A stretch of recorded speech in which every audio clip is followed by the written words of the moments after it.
जनतेच्या न्याय हक्कासाठी प्रजासत्ताक न्यूज सदैव आपल्यासोबत.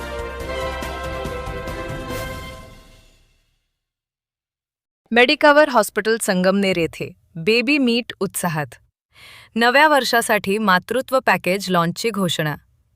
आई व बाळाच्या उत्तम आरोग्यासाठी सातत्याने कार्यरत असलेल्या मेडिकवर हॉस्पिटल संगमनेर येथे नुकताच बेबी मीट हा विशेष कार्यक्रम मोठ्या उत्साहात पार पडला.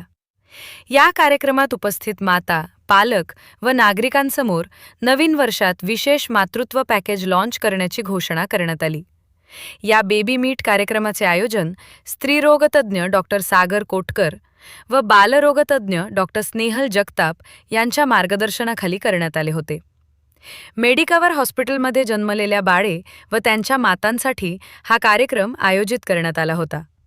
कार्यक्रमात बोलताना मेडिकवर हॉस्पिटलच्या युनिट हेड डॉक्टर स्नेहल गाईक यांनी सांगितले की आई व बाळाच्या आरोग्यासाठी अशा प्रकारचे बेबी मीटसारखे उपक्रम नियमितपणे राबवले जातील.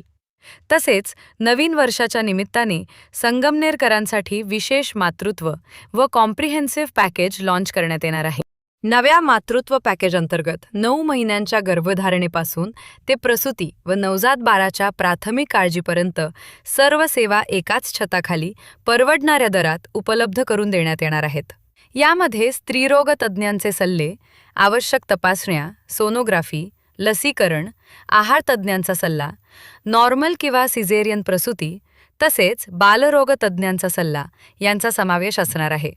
यावेळी डॉक्टर सागर कोटकर यांनी मातांच्या आरोग्याबाबत मार्गदर्शन केले, तर डॉक्टर स्नेहल जगताप यांनी नवजात बाळांची निगा, पोषण, लसीकरण आणि आरोग्यविषयक महत्त्वाची माहिती पालकांना दिली. या कार्यक्रमास मेडिकवर हॉस्पिटलचे डॉक्टर, नर्सिंग स्टाफ व इतर कर्मचारी मोठ्या संख्येने उपस्थित होते. उपस्थित माता पालकांनी मेडिकवर हॉस्पिटलमधील उत्कृष्ट वैद्यकीय सेवा, आधुनिक सुविधा व रुग्णकेंद्रित दृष्टिकोनाबद्दल समाधान व्यक्त केले.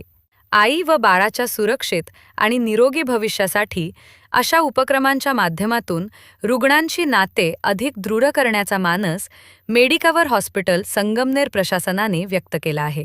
मी doctor Snehal Jagtap, full-time paediatrician म्हणून संगमनेर येथील मेडिकवर हॉस्पिटलमध्ये कार्यरत आहे. आपल्या हॉस्पिटलमध्ये NICU आणि PICU सुविधा दोन्ही अवेलेबल आहे. ठीक आहे. तर NICU म्हणजे नवजात बाळ ह्यांचा ICU आहे आणि नॉर्मल लेमॅन टर्म्समध्ये बाळ काचेत ठेवणं हे म्हणजे जे लोकांना समजलं जातं हे टर्म. तर NICUमध्ये प्रीटर्म बेबीज जे 9 महिन्याच्या आधी डिलिव्हर होतात, LBW बेबीज कमी वजनाचे बाळांना कावीळ होणं, त्यानंतर श्वास घ्यायला त्रास होणं, मेंदूत पाणी, छातीत पाणी, त्यानंतर लिव्हरचे आजार, पोटाचे विकार, इन्फेक्शन, हे NICU ॲडमिशन क्रायटेरियामध्ये हे बाळं आपण ॲडमिट करतो. आता मेडिकवरमध्ये आम्ही LBW बेबीज किंवा हाय रिस्क प्रेग्नन्सीज, एक क्रॉनिक पॅन्क्रियाटायटिसची मदर जिचं बेबी रडलं नव्हतं जन्मानंतर, त्याला व्यवस्थित NRP गाईडलाईन्सने आम्ही बेबीला हँडल केलं आणि बेबी 3 दिवसानंतर व्यवस्थित डिस्चार्ज झालं. बेबी फॉलोअपला पण आलेला आता 1.5 months लसीकरणासाठी. बेबी व्यवस्थित आहे. तिचं सोशल माइलस्टोन जे 2 महिन्यात येतं ते माइलस्टोनसुद्धा 1.5 महिन्यात अचीव झालेलं आहे. बेबीचं वेट जे LBW होतं 1.9 kg, बेबी आता 3 kgची आहे. तर ही सक्सेस स्टोरी आहे. आत्ताच मागच्या वीकमध्ये 1.3 kgचं बेबी आपण डिस्चार्ज केलं आहे NICU ग्रॅज्युएट म्हणून. त्याला थोडं इन्फेक्शन होतं, फीडिंग इंटॉलरन्स होतं, पण बेबी 8 दिवसाचं झाल्यावर NICUमधून व्यवस्थित डिस्चार्ज केलेलं. त्यानंतर एक न्यूमोथोरॅक्सचा बेबी आपण एक हँडल केलेला आहे इकडे, जे डिस्चार्ज केलेलं. RDS ग्रेड 3चे बेबीज आपण हँडल केलेले आहेत. आणि आपल्याकडे आता सध्या HFNC म्हणजे ऑक्सिजन किंवा हाय फ्लो नेझल कॅन्युला ऑक्सिजनेशन हे सुद्धा सुविधा अवेलेबल आहे. जनरली आपल्याकडे काय ट्रेंड आहे की आपण प्रेग्नंट महिला या पाळी चुकल्यानंतर येतात आपल्याकडे, पण जनरली आम्ही तर रिकमेंड करतो की ज्यावेळेस तुम्ही प्रेग्नन्सी प्लॅन करता ना तेव्हापासूनच तुम्ही डॉक्टरकडे रेग्युलर फॉलोअप ठेवला पाहिजे. योग्य वेळी सोनोग्राफी केली पाहिजे. एक साधारणतः 5 ते 6 सोनोग्राफी या मॅन्डेटरी ज्या आहेत त्या केल्याच पाहिजे. आणि डॉक्टरकडे फॉलोअप ठेवणं खूप गरजेचं असतं. म्हणजे बऱ्याच पेशंटचा फॉलोअप नसल्यामुळे सुद्धा अनेक पेशंट आमच्याकडे डायरेक्ट असे येतात की ज्यांचं BP वाढून त्यांना ऑलरेडी झटके यायला सुरुवात झालेली आहे. असे पेशंट येतात आणि मग त्यांचं जर वेळीच जर फॉलोअप झालेला असेल आणि वेळीच जर BP वाढलेलं आहे याचं योग्य निदान झालं तर त्यांना टाइमली ट्रीटमेंट चालू होते आणि मग असे BP मध्ये झटके येणे वगैरे गोष्टी होत नाही. BP वाढल्यामुळे झटके येतात, बाळाची वार सुटते, बाळ मॅच्युअर नसताना आधीच वार सुटल्यामुळे अनेक रक्तस्राव जास्त होऊन सुद्धा पेशंटची सुद्धा जीवाला धोका होतो, तसेच बाळाचा सुद्धा होतो. आमच्याकडे जनरली जास्त करून कॉम्प्लिकेटेड केस येण्याचं प्रमाण जास्त आहे. बाळाची वार सुटलेली असणे किंवा 7व्या 8व्या महिन्यात डिलिव्हरी असणे किंवा बाळाचं वजन खूपच कमी आहे किंवा बाळाची वाढच झालेली नाही आहे, पेशंटचे खूप BP वाढलेले आहे किंवा पेशंटच्या पांढऱ्या पेशी किंवा आपण ज्यांना प्लेटलेट म्हणतो त्या खूप कमी आहेत. आता मध्यंतरी एक भंडारदऱ्याची पेशंट होती आमच्याकडे. तिला गाडीत बसायला भंडारदऱ्याला यायला 10 किलोमीटर चालत यावं लागायचं. ती मुंबईला KM ला सुद्धा जाऊन आली. तिला एक लिव्हरचा आजार आहे ज्याच्यामध्ये प्लेटलेटचं प्रमाण 50,000पेक्षा तिचं जातच नाही. लिव्हर आणि स्प्लीन तिचं दोघांनाही सूज आलेली होती. तर तिला इथे संगमनेर आणि अकोल्यामध्ये कुणीच तिची डिलिव्हरी किंवा सिझर करून देत नव्हतं. शेवटी ती माझ्याकडे आली मेडिकल हॉस्पिटलला. तिला आम्ही ॲश्युअर केलं, तिच्या सगळ्या तपासण्या केल्या आणि लास्ट वीकमध्ये तिची 9 महिन्यामध्ये आम्ही सिझर करून तिला योग्य ट्रीटमेंट देऊन तिला आता डिस्चार्ज पण केला आम्ही. आणि तेही अत्यंत माफक दरात. म्हणजे त्या पेशंटचे ती जर पुण्याला किंवा मुंबईला गेली असती तर कमीत कमी 3 ते 4 लाख रुपये घेतले असते. ते आम्ही अत्यंत, एकतर ती आदिवासी भागातली होती, गरीब होते, म्हणून आम्ही काही बर्डन आम्ही स्वतःवर घेऊन आम्ही तिची ती डिलिव्हरी करून दिली.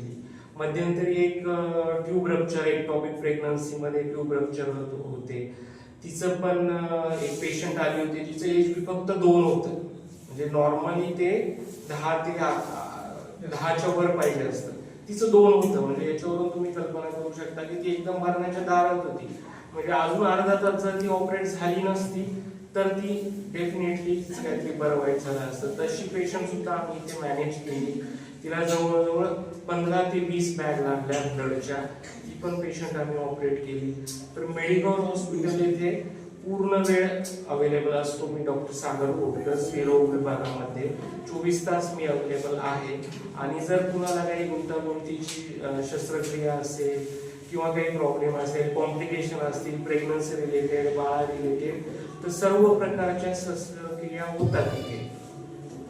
दुर्बिणीच्या असो, बिनटाक्याची सर्जरी असो, आपण जे पिशवी काढणे म्हणतो, दुर्बिणीने काढणे असो किंवा पोट उघडून बिनटाक्याची पिशवीवर सरकवणे, या सर्व प्रकारचे ऑपरेशन आपल्या इथे होतात. आता गर्भामध्ये जे व्यंग आपण म्हणतो, म्हणजे बाळ खराब म्हणतो आपण लेम भाषेमध्ये, असं म्हणतो की बाळ खराब आहे, बाळामध्ये काहीतरी कॉम्प्लिकेशन सांगितले, तर अशा बाळांसाठी सुद्धा मेडिकल हॉस्पिटल आमच्या इथे 24 आठवड्यापर्यंत गर्भपाताचे सरकार मान्य प्रमाणपत्र आहे की जे बाळ जन्मल्यानंतर ज्यांना काहीतरी खूप व्यंगत्व येणार आहे किंवा ज्या बाळा जन्मल्यानंतर ते जगणारच नाहीयेत, अशी ॲनोमली स्कॅनची 5व्या महिन्याची मोठी सोनोग्राफी म्हणतो आपण, त्याच्यात जर काही प्रॉब्लेम आढळला तर अशा केसेस सुद्धा आमच्याकडे येतात. त्याचा आम्ही योग्य रेकॉर्ड ठेवून त्यांचा आपण गर्भपात करून देत असतो. 24 आठवड्यापर्यंत अवेलेबल आहे आपल्याकडे फॅसिलिटी. 24 आठवड्यानंतर मग नाही करता. कायदेशीर मान्यता आहे 24 आठवड्यापर्यंत, म्हणजेच 6 महिन्यापर्यंत. नमस्कार, मी डॉक्टर गणेश गुले. मी रेडिओलॉजिस्ट आहे. माझं डॉक्टर गुले सोनोग्राफी सेंटर इथे संगमनेर चालू केलं आहे. माझ्या वाईफची डिलिव्हरी करायची होती आम्हाला इकडे. आम्ही अगोदर मुंबईमध्ये होतो. 7व्या महिन्यामध्ये आम्ही इकडे घेऊन आलो तिला. तर ऑफकोर्स संगमनेरमध्ये आल्यावर प्रत्येकाला त्या क्षणाला कळतं की कुठे जायचं, राईट. तर त्यावेळेला डॉक्टर सागर कोटकर हे माझे मित्र पण आहेत आणि मला त्यांचं क्वालिफिकेशन माहिती होतं अगोदरचं. त्यांनी कुठं गायडन केलं, त्यानंतर कुठे फेलोशिप केली, या सगळ्या गोष्टी. तर मी त्यांच्याकडे घेऊन आलो. आता जरी मी माझे ते मित्र असले तरी माझ्या वाईफसाठी ते इज अ डॉक्टर आहे. तर तिचे असे क्वेश्चन होते काही, त्या गोष्टी सरांनी एकदम वेळोवेळी सॉल्व्ह केल्या. तिचं माइंडसेट प्रिपेअर केलं प्रेग्नन्सीसाठी आणि ॲट द लास्ट वीक थोडंसं लायकर कमी असल्यामुळे आम्ही 37 वीकला आम्हाला सी सेक्शन करावं लागलं. बट त्या सी सेक्शनला ती खूप घाबरली होती. तिचं असं म्हणणं होतं की टाके पिकतात किंवा कॉम्प्लिकेशन येतात, ह्या गोष्टी तिचा इश्यू होता. तर सरांनी तिला म्हणजे अश्युअर केलं होतं की मी तो टाका एक धागा असा ओढून काढेल असं दाखवेल तुम्हाला जेव्हा ती डिलिव्हरी होईल. आणि ही गोष्ट माझ्यासाठी पण विशेष होती. पण जेव्हा आम्ही तिला आपण काढण्यासाठी आणतो ना, त्यावेळेला त्यांनी सरांनी अक्षरशः ते करून दाखवलं. दॅट इज द थिंग की म्हणजे सागर फुटकर सरांकडे डिलिव्हरी करणं ते खूप इझी केलं आम्हाला. असं मी म्हणेल की मेडिकवरमध्ये आल्यानंतर आम्हाला म्हणजे इश्यू नाही आला. ॲश्युरन्स चांगला होता सरांकडनं. आणि जसं सरांनी सांगितलं, आपला आत्ताच विषय झाला की 24 आठवड्याच्या अगोदर काही व्यंगत्व येतं. त्यासाठी 5व्या महिन्यात सोनोग्राफी तशीच 3ऱ्या महिन्यात सोनोग्राफी फार इम्पॉर्टंट असते.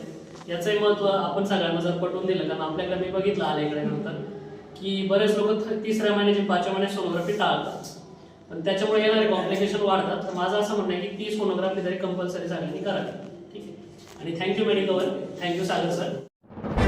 आपल्या परिसरातील ताज्या घडामोडी पाहण्यासाठी आजच प्रजासत्ताक न्यूज 24ला सबस्क्राईब करा आणि रहा अपडेट. तसेच लाईक अँड शेअर करायला विसरू नका.